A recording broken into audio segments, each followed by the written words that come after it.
Welcome to another episode of the Back Catalogue podcast. This is the podcast where we, and by we I mean me, Appa, and my co-host / co-founder Vincent, we dive into the streaming services and we tell you, the listener and the viewer, if this is the worst MCU movie of all time. Now, Vincent, I'm a bit high up in my chair, so I'm just going to quickly just do a little bit of a... There we go. Dude, look, you can see me because you can see me in multiple cameras. Yeah. I'm sweating a lot right now. I'm real hot. Yeah, well, it's that time of the season. You know, it's the time of the season. We're in summer, and it's hot, and it's also been raining a bit, so it's humid. It's 100% humid, and the humid for me has just led humidity, but. That's true. You know, I'm not from the weather background, but humidity has led to more sweating than I've ever experienced in my life. I was doing this is no word of a lie. I was doing a workout the other day within my garage, and my garage when it gets slippery, it gets like when it gets wet, it gets slippery, right? Man slipped during his workout. Dude, you almost died. If I was 10 years either way, that would have been a broken bone for me. But I'm at peak performance for avoiding broken bones at the moment. Yeah, you're lucky. You're lucky. You're mid-20s. You're all right. That's hilarious. Oh, man. Imagine if we're 30 and we're still doing this, bro. Would that be upsetting? It's already upsetting. Yeah, it is. I'm sweating so much. Look, guys, we're doing 2021's very own The Eternals. That's what we're doing here. That's right. All right. So what do we do now? Because you can't do the budget and box office. I've got that up here. Is that what we do now? So what I want to quickly do is the reason that we're doing this now is because we're on our worst train at the moment. We're going through all the worst things or potential worst things. But also this is new to Disney Plus. This is one of the new bangers that has hit Disney Plus. I hadn't seen it. That's right.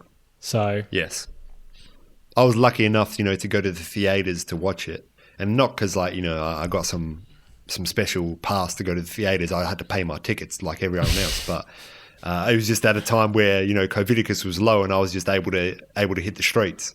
You know what I mean? I can still hit the streets now, but the cinemas were a safer space. Yeah, but Vincent, can I give you some facts? I didn't have the available time. You're too busy, man. You got new Pokemon games coming out. That's right. It's too much. Cards done box. You got everything, man. Exactly. All right. So what are we doing now? Can I give you some facts? All right. Give me some facts. All right. So this has got the 6.5 out of 10 on the IMDb. And this has got the 48% on the Rotten Tomatoes. Now, from my understanding, Vincent, this is the lowest rated MCU movie. Maybe Thor 2 is lower than this. Let me just fact check that. I've got I've got computers here, and I've actually, I'm doing good things here with my setup. I've got everything sorted. No, so Thor: The Dark World is 6.8. So this is lower than Thor, which is kind of wild. And what about the Rotten Tomatoes? Tell me about the Rotten Tomatoes. The Rotten Tomatoes. Let me look at the Rotten Tomatoes. We're talking 66%, so a fair bit more. We're talking not the audience score. We're talking the tomato meter.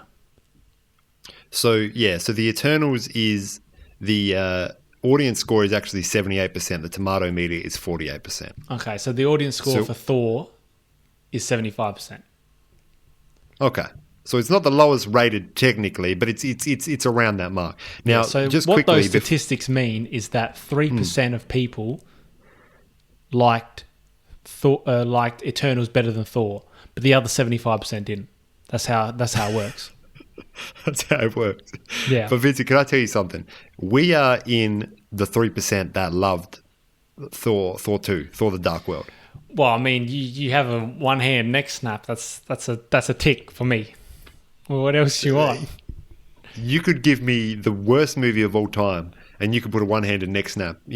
We did the movie last week, and that almost got me just for the fight scene at the end alone. You know what I mean? But anyway, I digress. Vincent, can you please give us the budgets and the box office on this one? Yeah, so we've got here the budget.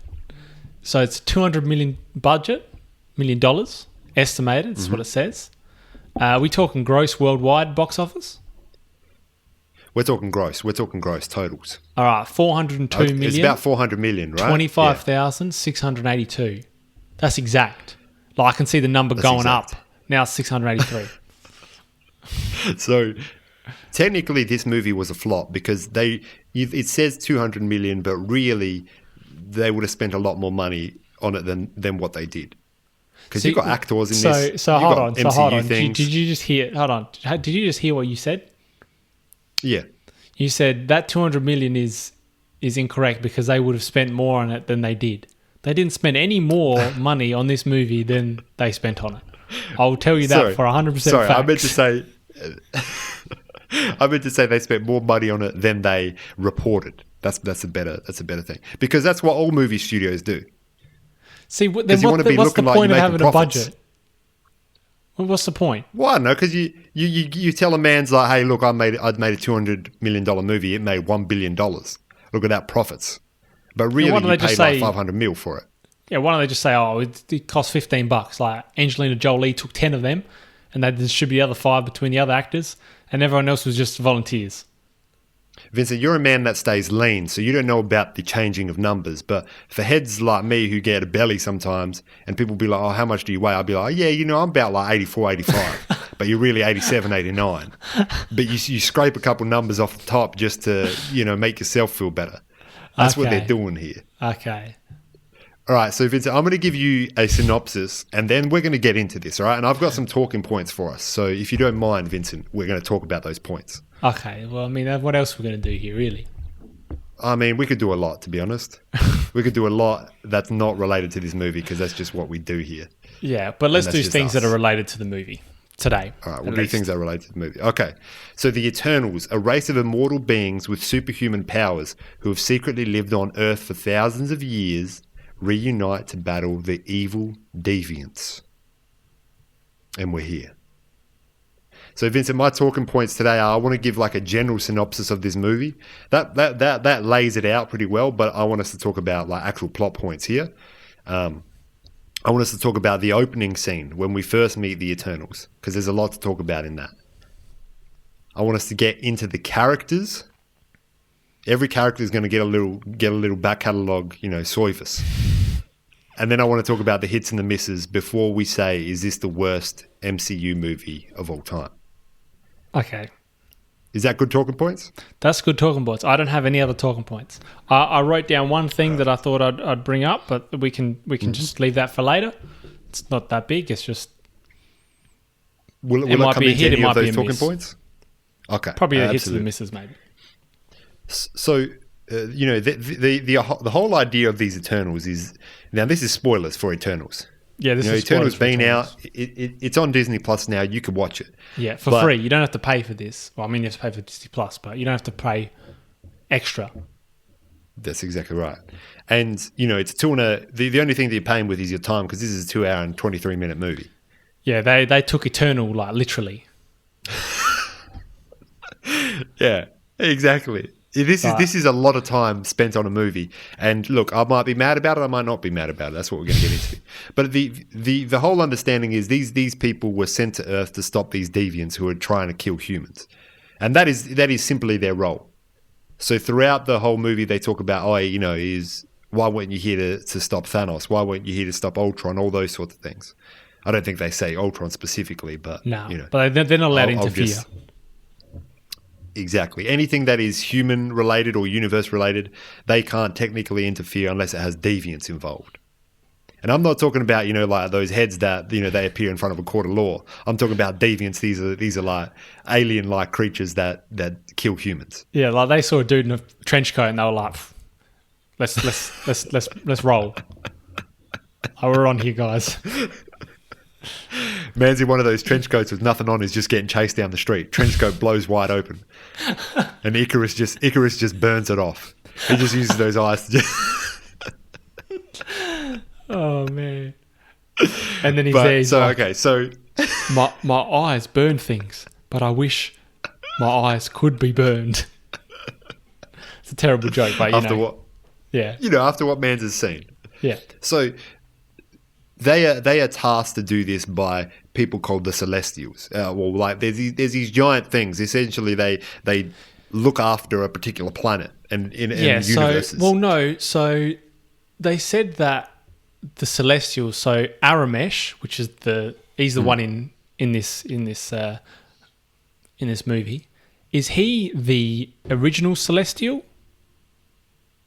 Is that what I remember? It said something about the Celestials. It said in the beginning, there were these celestial heads, and then they made light, and then they made deviants, and then they made dudes in trench coats. You might be right, because Aramesh says that he created all the stuff, because I think he's in charge. He's the man up top. Maybe there's another man that we don't see, but I think Aramesh might be the first of the Eternals who's made up the Celestials. Arishem. It's Arishem. I looked at what did I say? Aramesh, but that's I looked up Aramesh. It was like top baby names for specific countries. That's a beautiful baby name. So if you're named Aramesh, I don't mind that name. Alias is Arishem. Okay. Yeah, Arishem. So it's the leader of all the 4 celestial hosts on Earth. Okay, this is a whole Marvel Wikipedia page. It is what it is.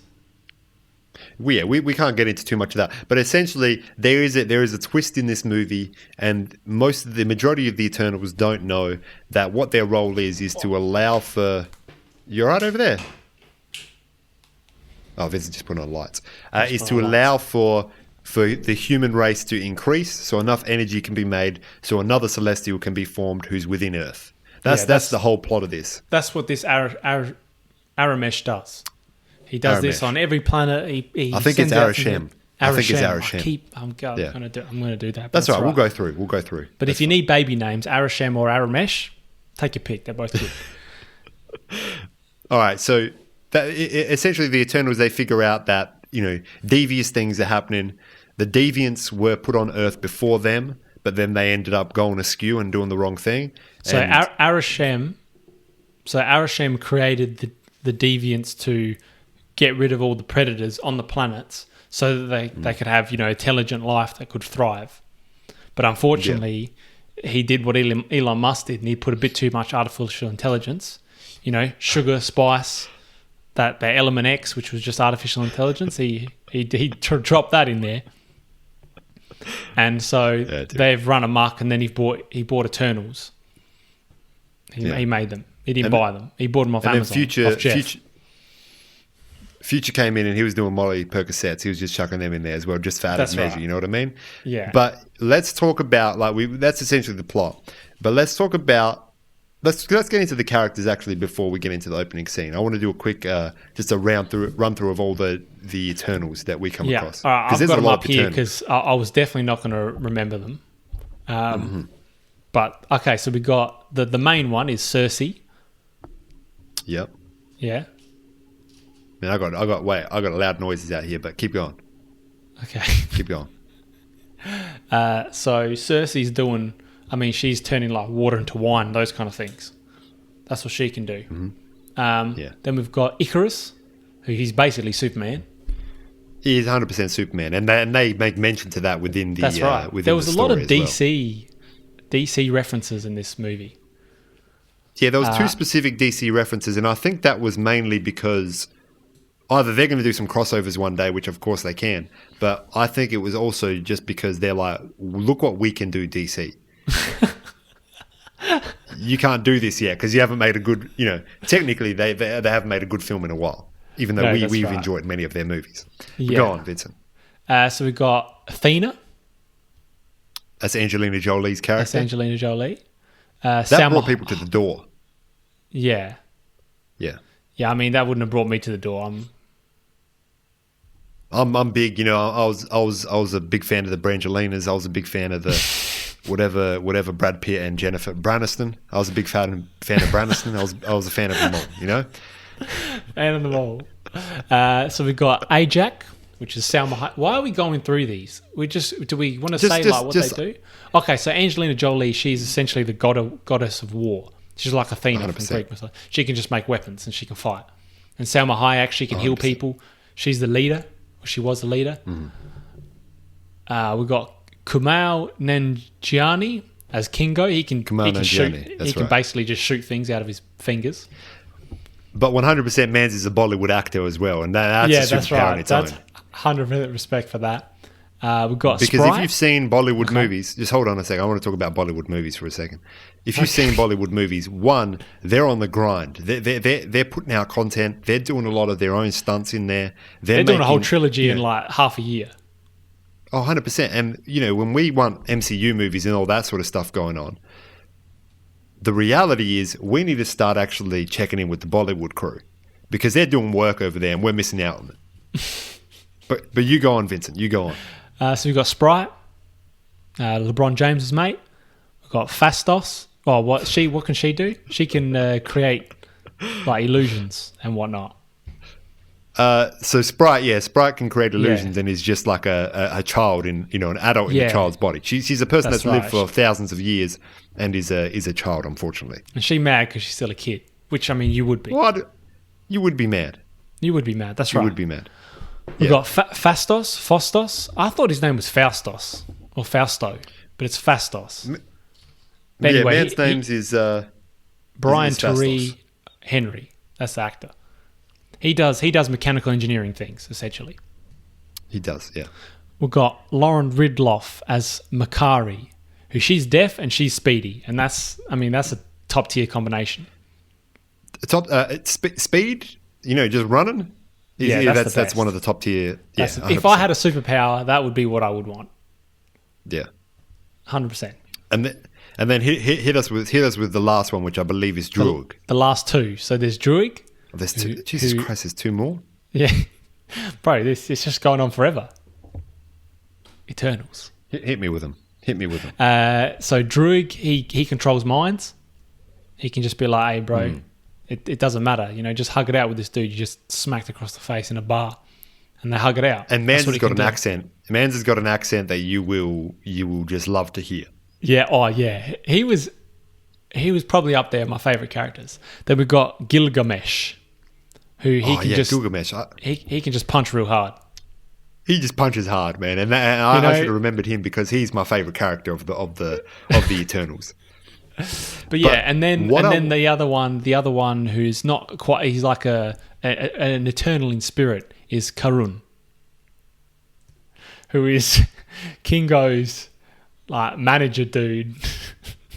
And he's just there for the ride, and he's hilarious.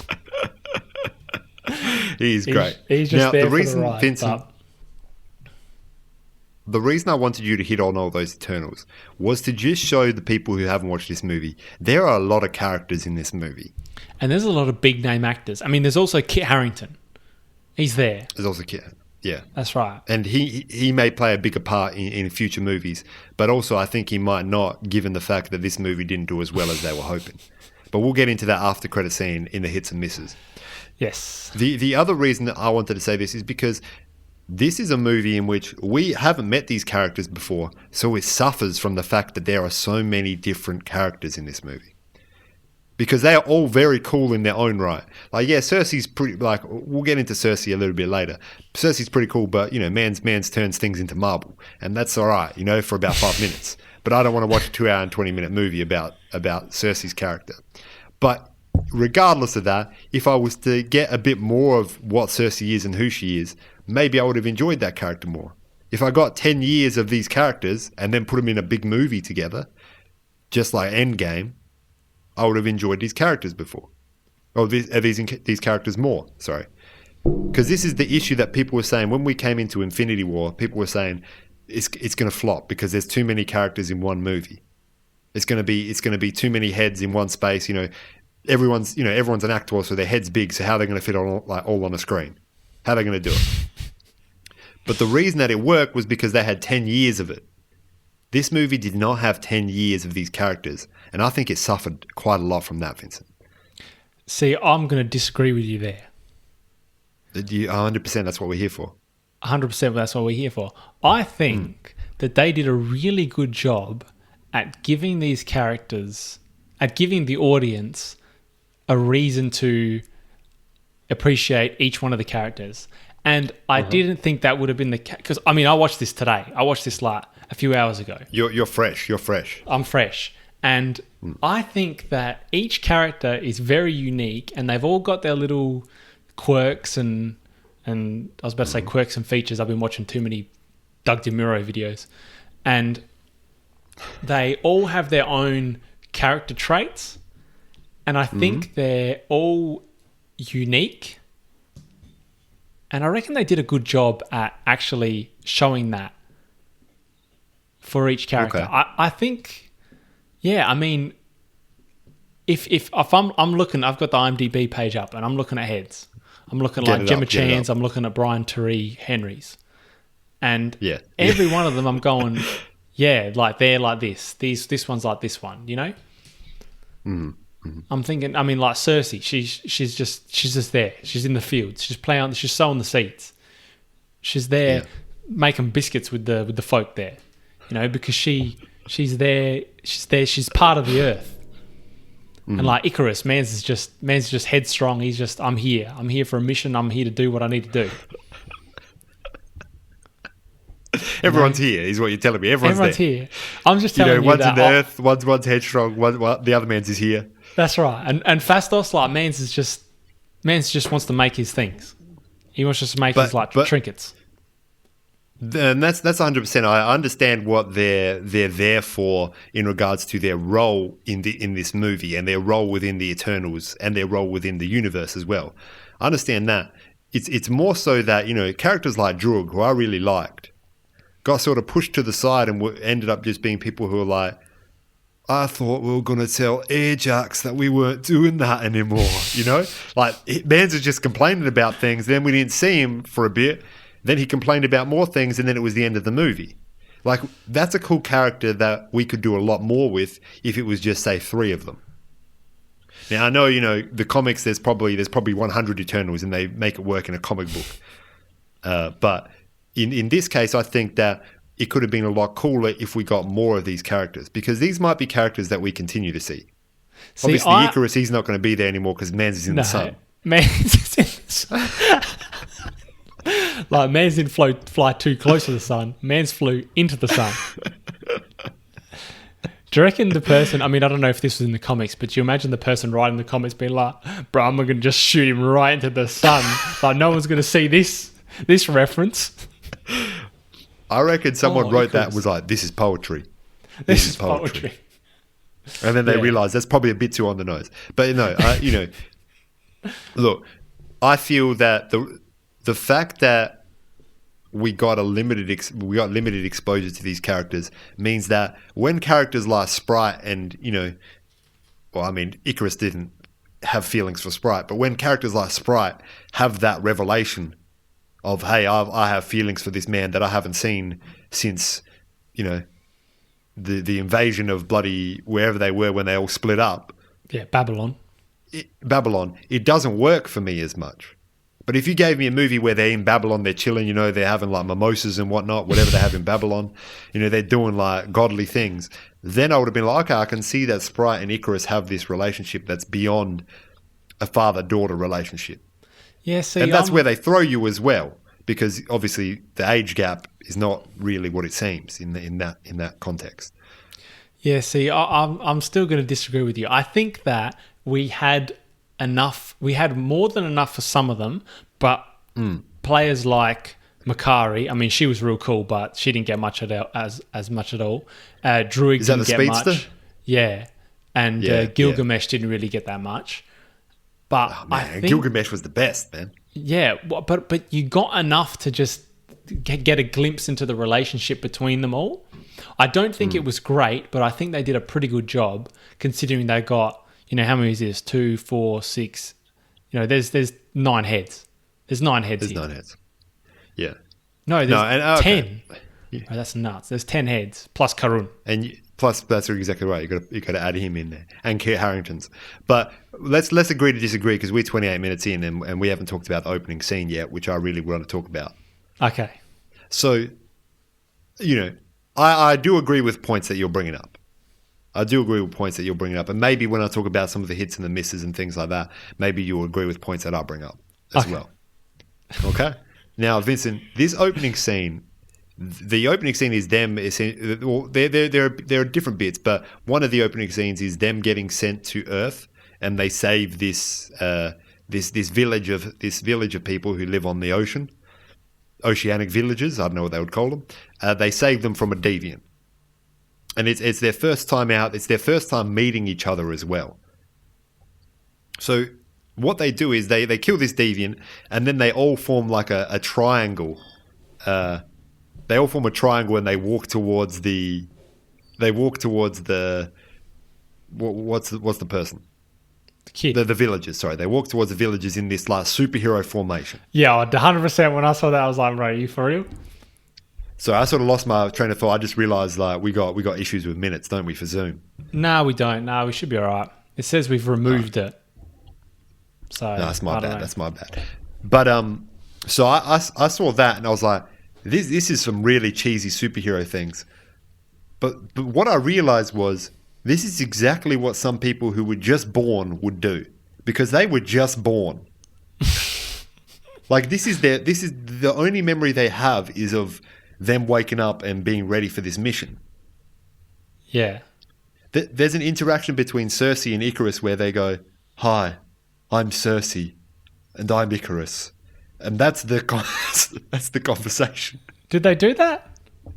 Yeah, you know when they walk together and they're looking outside of the spaceship and they're looking at Earth, and they say like, "Hi, I'm Cersei."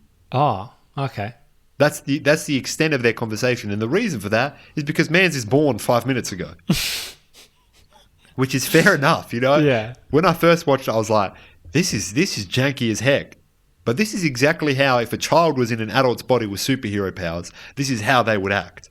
Yeah, but don't forget they're not born. They've been created. They have been created, but also all their memories have been wiped off. Yeah, that's right. Up until that point that they wake up. Yeah. So essentially, you know, Mans is born yesterday. Yeah. You know? But I actually really like those opening scenes when they're in those places like Babylon. That was the best. What's that place called? Or is it Babylon, the one that has the cool like purple looking Aztec style castles? That was another one. I don't know. There was a few places I didn't catch the names. There looked like one in like South America, and then there was Babylon, and then there was some other ones. But I thought that was really cool. That was fantastic scenes. Yeah. When Gilgamesh just punches a deviant in the face, like throws him into a wall. When he slapped him, he just open-handed slapped him. I was going, fire, this movie, he just slapped the dude. That's amazing. What's Kumail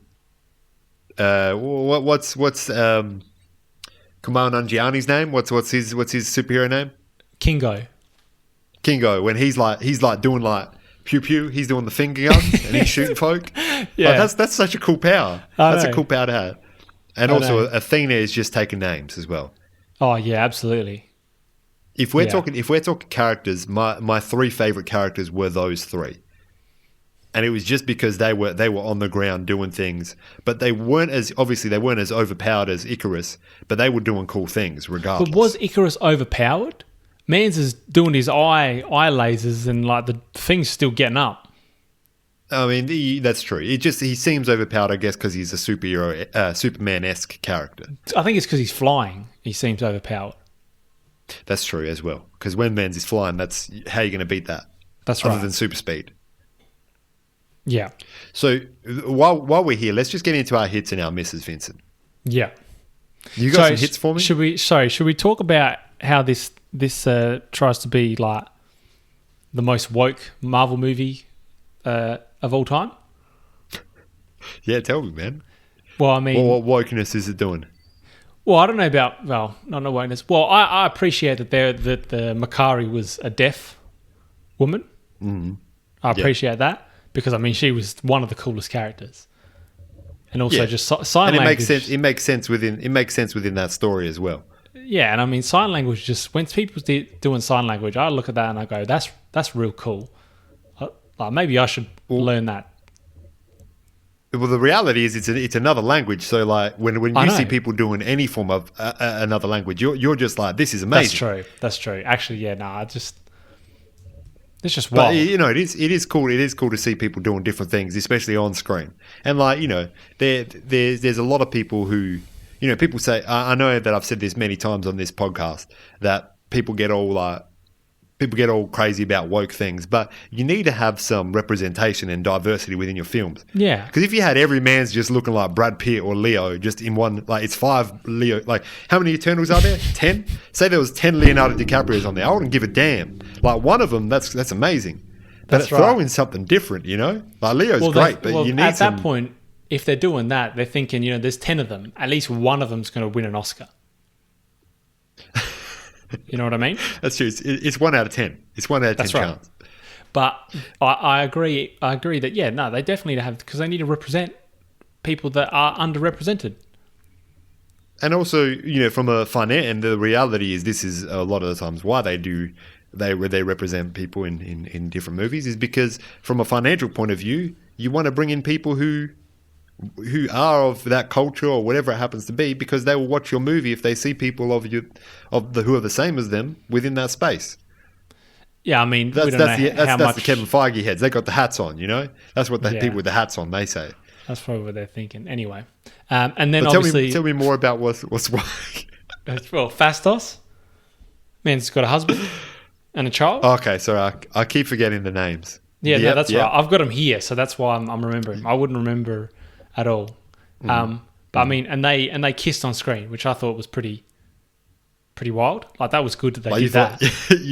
You thought people would be walking out the cinemas or something. Like where you think we live in, Vincent? You think we live in 1942? No, I'm saying there was the train, and then the man kissed on screen. You think that's what we've done here? Okay, so what other movies have Marvel done that in? Not Marvel specifically, okay? I will say that. That's not what Marvel I'm saying. Specifically have done men kissing Marvel on screen. movies are some of the biggest movies that have been out in the past 10 years. Yeah.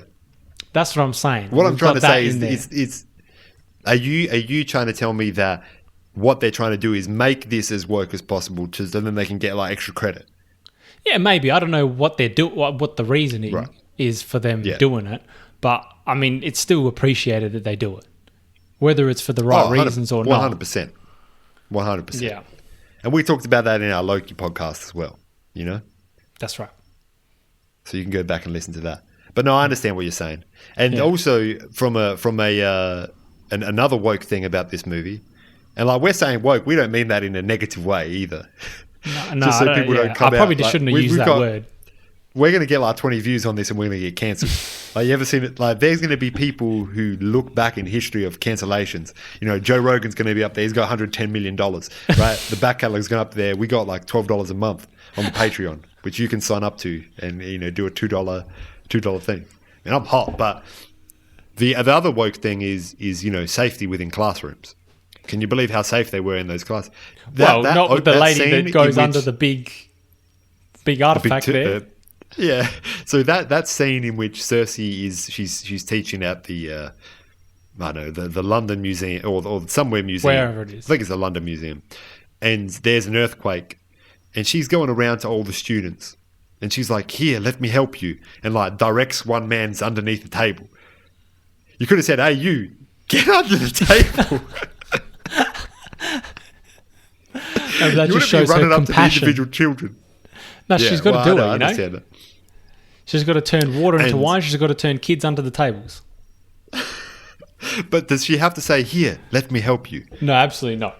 Absolutely not. And look, I really like Gemma Chan as an actor in this movie. I just think that some of the lines that they gave her were like absolute hot garbage, man. You reckon? I don't know if that was because that's just the lines that they gave her, or that they just wanted to do these things quickly and they just got them over and done with. But that scene with her and the opening scene where she talks to Icarus, I'm like, is this like, have they got an artificial? Did Elon Musk is he got a writing credit on this? Yeah, no, I will agree that some of the lines were a bit heady going, but I mean overall I thought it was so. We doing hits and misses now. Oh, and obviously they had hits and misses. Obviously, they had that sex scene, which I feel like it was like 10 seconds. What even was that? Did they even need to have that in there? I think that was because Chloe Zhao is the director of this movie, and as you can see, like things were directed quite nicely. Like style wise, this movie looked amazing. Like people looked like they were going where they were supposed to be.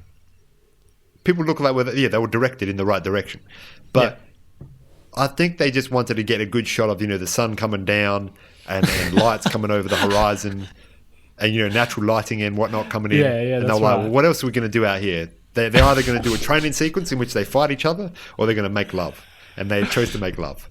They're the only two options. You've got two directions. Chloe, which way do you want to go? Chloe just had to do heads or tails, and it landed on tails. All right, should we do hits and misses? You got to hit. Yeah, give me some hits. Give me some hits. Give me some hits. I mean, I thought all the fight sequences were really good. I thought they were all really well done. Mm-hmm. I liked how they all had different powers, and they weren't like overpowered. I mean, I keep forgetting this man's name. Arishem. Yeah, Arishem. Yeah. Mans could have given them some better powers. He could have made just them all infinitely powerful, right? That's what I mean. He put them there to fix his own mistake. Why would he not make it like? Why does it have to be difficult for them? Yeah, and it's like, why can't they all have the skills of like? Why can't they all have their own skills, but also be Icarus? Yeah, that's right. Why can't they all fly? And then the dude can open hand slap the dude, the deviant. Which look, if you see a deviant out on the streets, you need to open hand slap him, and that's just a normal slap. That's just a normal slap. Like we keep calling it open hand, but that's just like it's not an open face sandwich. We're talking about this is just a slap. It is what it is. But yeah, no, I do understand what you're saying with that. But the fight scenes were great. I loved. The scenes that I love. Obviously, there was those opening scenes with them when they were like introducing who they were, and as we said, Gilgamesh slaps that man's. I also loved whenever Angelina Jolie's character got the mad weary. Oh yeah, because that just added an element of obviously concern, because you're like, are they going to survive this? But also, Angelina Jolie, like it's eternal on eternal in this situation. Yeah, and I think that's great.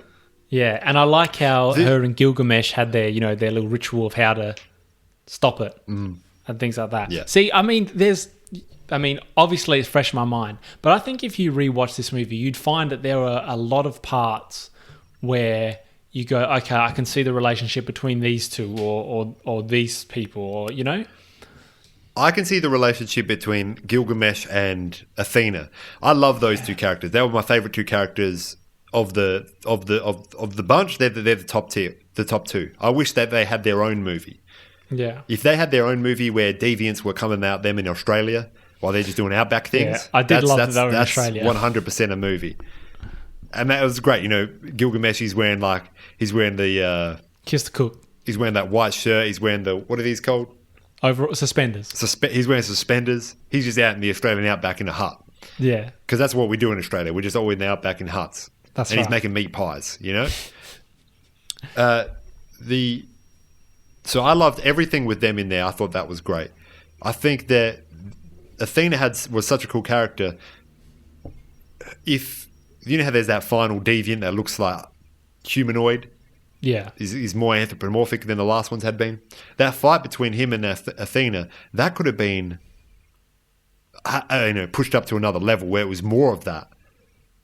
Yeah. Because outside of that, at the time, really it was them trying to, connect the mind, whatever, together and put a stop to the Celestial from coming out of the planet. But I wanted to see more fight scenes with Athena. So if they made that deviant, there was a little bit more of him, and also it was outside. Everything was so bright, and then when they went into that cave, it was just all dark, and it was such a contrast from everything else that it just felt a little bit rushed as well. Yeah. But it also just felt so different from everything else. It didn't work. Yeah. I think the whole deviant becoming, being able to speak and, talk about, this is what's wrong with Arishem and you guys suck and I'll open hand slap you now. I think that whole part of the story, they could have just got rid of that. Because it didn't result in anything. All it was is he killed Gilgamesh, but it didn't matter. It could have just been any deviant. You know, he. That's right. The deviant was saying, "Oh, you know, Arishem is a fool. Like, I'm going to kill you guys, and then I'm going to kill him," or whatever he says. But nothing comes of that. There's no benefit to any of the characters. That whole part, they could have just had deviants, and they were just doing deviant things. That's it. That's all they needed to do. They didn't need to have that bloke become, now I can talk, and you know, there's no strings on me, etc., etc. And I think that's where some of this movie also struggles, is because you have Gilgamesh and you have the deviants, and then you have the threat of you know, Icarus trying to stop the other Eternals from stopping this Celestial from coming up. Yeah, it's too much. Birthed, there's already right? 10 characters that you need to give time for. Choose one lane. Yeah. You either make this a movie where it's just them killing deviants, and then you do the movie later on where they have to stop the Earth from blowing up, or you do just the straight up Earth from blowing up story, and they fight amongst each other. Trying to do too much. Yeah, that was the major miss, I thought, of this movie. Because I think that everything else I was pretty happy with, except for that specific aspect, because it felt like it was leading up to something big. You know, this thing can now talk. It can do talking things, which is wild. And he's saying, like, Arishem, he's a fool and whatnot. I thought maybe they would do team up things, or I don't know. But it went to nothing. That's right. It just fizzled. And maybe Chloe Zhao wasn't good at directing that part of the story. But I will say, big hits, the sets, the environments, unbelievable. All of them, when they went into I would have loved a whole, you know, 45 minutes more in that Amazon area, in the Australian area. Yeah, amazing. I think oh geez, everything just dropped. But I think that was great. Especially like the fight scene within the Amazon area. The cool thing that I liked about that scene is when there's the Mad Weary going on at the same time as the Deviant. Yeah. Because because Gemma Chan's character, because Sprite, they can't really do anything to necessarily stop. They can obviously change stuff around them to make it harder for the Deviant or for Angelina Jolie's character to kill them, but they can't actually physically stop them. Yeah. It makes it a more intense and more enjoyable scene. That's right, because they've got to work together. They've got to do different things. That's right. Yeah. So that is a good reason why they're not all OP as well. Yeah. Definitely. It makes sense in terms of the film, but in terms of and the narrative, Arishem creating these guys. Oh yeah, logistics wise. But I mean, then again, Gemma Chan straight up turned that thing into a tree. Yeah, that's right. Oh, that was wild. You can't tell me that wasn't wild. Oh no, it was 100% wild, and that was a good use of her power to show that, you know, she's got things that she can do, and obviously it shows that, you know, her powers can be used at the end to stop the emergence. The other scene that I really liked was obviously the Bollywood scene and that initial period of meeting Kingo, the Kingo and his Karun valet, his valet. Hilarious, but also really cool. Yeah. Because one, they're doing Bollywood things, and two, Mans has been the same actor, but he's pretended to be his great-grandfather. Yeah. I do like how it transitioned from them on Babylon, and Ajax, Salma Hayek, was saying, find your purpose. You know, we've done what we need to do. We killed all the deviants. Find your purpose. This man just wants to do Bollywood things. And that's 100% respect. Which is absolutely, that's beautiful. And, you know, Sprite wants to just catfish individuals. That's what Sprite wants to do. So that was Sprite's whole game, just going to clubs and pretended to be an older woman. And then just, you know, Mans touches her hand and it realizes it's the wrong person. Yeah. Mans is going to end up on Dateline or whatever that show was in America where they catch the real deviants. Yeah. Maybe that was Sprite's game. She was like, we haven't seen a deviant in a while, so I'm going to turn these men into deviants, and then I'm just going to beat them up myself. I'm going to make some work for myself. Quickly before, if you haven't got any more hits and misses, the thing that I really wanted to talk about was the 2 after credit scenes, mid and after credit scenes. The first one is, Gemma Chan and Kit Harington's. Is that after credit, or is that just at the very end? I think that's at the very end. When Aramesh is like, hey, or Arashem is like, hey, I'm not happy with you. This is what's going to happen. Yeah, I'm going to have a look at your memories, and then I'll judge things and whatnot. Yeah, but there's another scene in which someone comes to the Eternals base, their spaceship, and it turns out that it is Harry Styles. Yeah, the one man wonder Harry Styles, no longer a part of One Direction, but he's taken things in the right direction. That's right. People, when I said Angelina Jolie was a pull, when people heard that Harry Styles was in this movie got, heads were going to the movies after that. For real? I didn't even know he was in it until obviously I watched it. Dude, I would give this movie a 10 out of 10 just for having Harry Styles at the end, especially as him being Thanos' brother. But also, did he have an Australian accent? No, I think that's just his accent. Because it sounded almost Australian, but almost not. And I was going, what in the world is going on here? But I mean, if he's got an Australian accent, that's respect. Chuck another shrimp on the barbie and whatnot.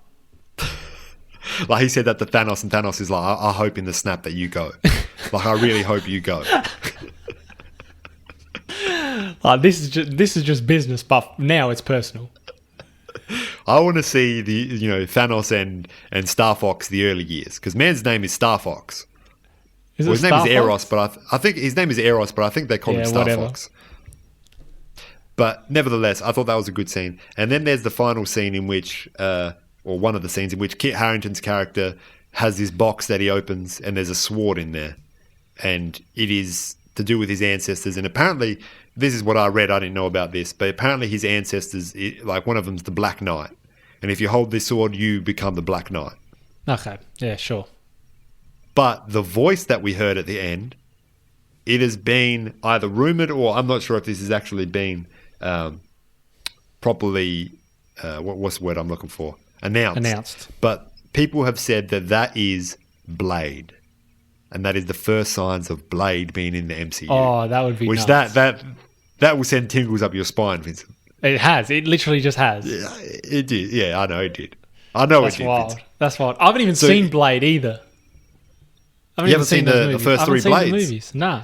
I think that Blade 1, 2, and even 3, even though a lot of people say it's a bad movie and there's a whole lot of stuff in the backstory. The backstory of that movie is a movie in itself.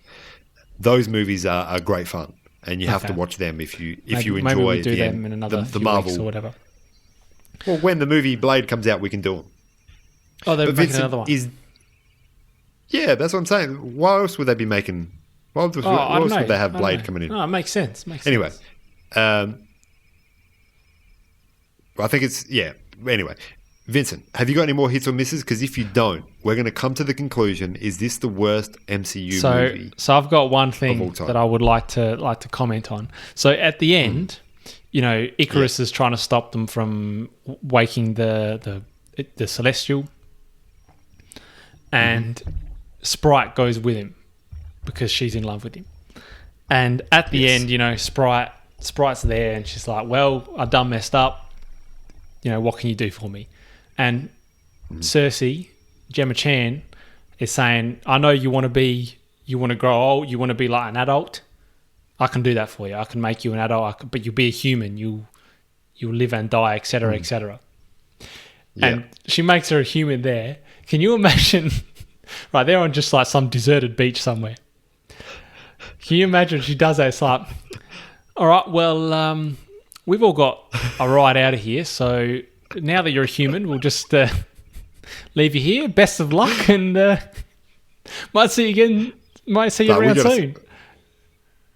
We got to split up. We just have to split up at this point. Yeah, like they just that would be hilarious. That would be hilarious, and also what she deserves. That's the reality. I mean, she did stab her in the back. She did stab Cersei in the back. Yeah, and that's literally and figuratively. Yeah. So, Vincent, is this the worst MCU movie of all time? I've got a list of MCU movies up here just so I can see whether or not this is the worst. This is definitely not. I really enjoyed this movie. I don't know. I mean, I watched it. So I watched it up until, I don't know, about the hour and 20-minute mark. And then I thought, I'm going to have a little break. I'm going to go make my lunch. And I'm going to come back. I don't know if that helped. Because, I mean, 2.5 hours is a long time to sit down. It is. But, man, I really liked this movie. I thought it was really good. There were some parts that weren't great and a bit cheesy maybe. But, I mean, that's just what you get in Marvel movies. It doesn't seem to be one that you don't have any of that. But I really enjoyed this movie. Some of the stuff maybe wasn't so... I mean, it's like, it's another world-ending event. Well, add that to the list, you know? But I thought everything was pretty well considered, I thought. And I thought it ended up being a good movie. I mean, I thought the characters were developed enough for me to care about every one of them. And yeah, overall, I thought this is definitely up there with, you know, some of my favourites. I mean, they're all pretty much my favourites, let's be honest. But I really like this. Look, you're a man. You're a man that your enjoyment of these movies is you see the world for as it is, and you just enjoy things, and you say, you know what, this was great. This was good fun. I had fun with it. It's a good movie. That's where you go. Right. Yeah. But a man like me, who's, you know, I've been out in the field. I've been out on the road. I've been doing things the hard way, right? A man like me, when I see this movie, right? I feel that it's not only bloated in regards to its characters, it's bloated in regards to its ideas. The amount of things that they're trying to fit into one movie is making it really, really difficult. A man like me would say that I really love this movie as well. What? For all the reasons. Yeah, I really enjoyed this movie. Oh, did you actually? I was playing with you earlier by, you know, I do agree that, you know, a lot of this movie is bloated, but I really had fun with it. Yeah, I thought it was a great movie. The reason that I had fun with it was because you got characters like Gilgamesh, you got characters like Athena. They're just slapping people. And that is all you give me a little bit of that. And as we said with Thor: The Dark World, you give us one scene and we're on. That's right. We're happy. We're enjoying it. That makes me happy that you've enjoyed this movie. And this is not the worst MCU movie because we've had Iron Man 2. We've had Age of Ultron, which is not that good of a movie either. I sort of enjoy it, but it's not that good of a movie. The Eternals is good fun. I'm excited to see some of these characters more. Yeah, I want to see it more. And it's a lot of stuff. Like, there's a lot of things that they have opened up with this. Mm-hmm. And, you know, if they didn't meet up with the Avengers and things like that, I think that would be absolutely fantastic if they just did their own thing. And, you know, there was a new wave of deviants that came to Earth, and they had to stop them. Or they had to just slap some Celestials in the big old rock heads, you know? That's the one thing I will touch on very quickly. They're dumb as hell. They're just the look of them. They look cool, actually. I won't say the look of them. But they're just cool, like... But what do they do? That's right. They just stand there like this. They're exactly what a stun mullet would look like. They're just a stun mullet with 6 eyes. Yeah. But I enjoyed it. I had fun. And, you know, people probably be thinking that, you know, maybe I just heard what you said and I just agreed with you. But the reality is, when I came out of the cinemas, I had these exact same thoughts. I thought that it was bloated, but it was good fun nevertheless. Yeah. No, I definitely think that there could have been things to cut out. But I think they did a pretty good job. I think Chloe Zhao, he directed it well. I mean, some of the shots. Oh, they were stunning. They were chef's kiss. Stunning. Absolutely. Oh. But yeah, do you want me to tell them where to find us? Well, I'd like you to tell them where they can find us, Vincent, and also just tell them that we're having fun here as well. We're having fun here, yeah. We had a discussion earlier about, you know, if we did this while we were 30. I mean, I'd be happy doing this while I'm 30. Yeah, but your family probably wouldn't. Yeah, but that's okay. And the people that love you probably wouldn't either. Like, I'm manipulating you at this point. I'm just manipulating you for my own ends and means, you know? For your narcissistic goals. Well, I just like looking at myself in cameras. I got 2 that are looking at me right now. So for me, I've won. Okay, well, anyway, you've heard that Apo's won. I'm looking there. But if you want me to win, then maybe consider dropping a like, subscribing to the YouTube, following us on Spotify, Apple Podcasts. Maybe if you consider donating, supporting us on Patreon. It's not donating; you get stuff out of it. It's not free. It is really not a charity. It's really donating though. It's donating because we charity cases. The stuff that we're doing, the mental health is not strong, is what we're saying. Anyway, follow us on Instagram, Twitter, TikTok. Just do what you want. If you like the Eternals, just be those 3%. We're in the 3%. Talk soon. 3%ers. Talk soon. Talk soon. Okay, talk soon. Talk soon.